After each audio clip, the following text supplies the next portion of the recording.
तो आज्ञा मैंने आज आम जानमा जे भोटर कार्ड ऑनलाइन केनता एप्लाय करी आम जल्दी पाई पार्मा।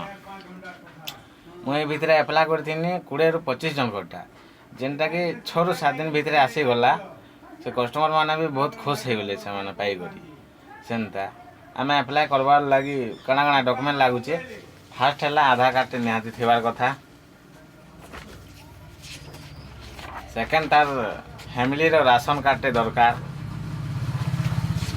और 3 नंबर तार हजबैंड किंबा फादर भोट कार्ड थिबार कथा। मोबाइल नंबर लगुचे फोटोटे लगुचे।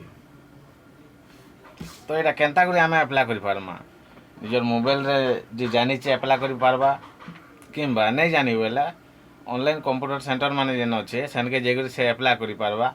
ये निहाती कर नौन क्या कि 30 तारीख भितर यहाँ झकाझक चली एत फास्ट होचे जे निजे भी ताने बुझी नहीं हबार एत जल्दी के भोटर कार्ड हो जाऊे बोली करी। तो निहाती एप्लाय करूँ देखुन एप्लाय कर सारा पर आपन को गोटे रिसिप्ट मिल जावा एक्नॉलेजमेंट रिसिप्ट सेटा ही सारा पर 6 ରୁ 7 दिन भितर पूरा एंडा भोटर कार्ड आसीजा जेनटा कि डाउनलोड कर पारे ऑनलाइन। ठीक अच्छे यहाँ रखुछ।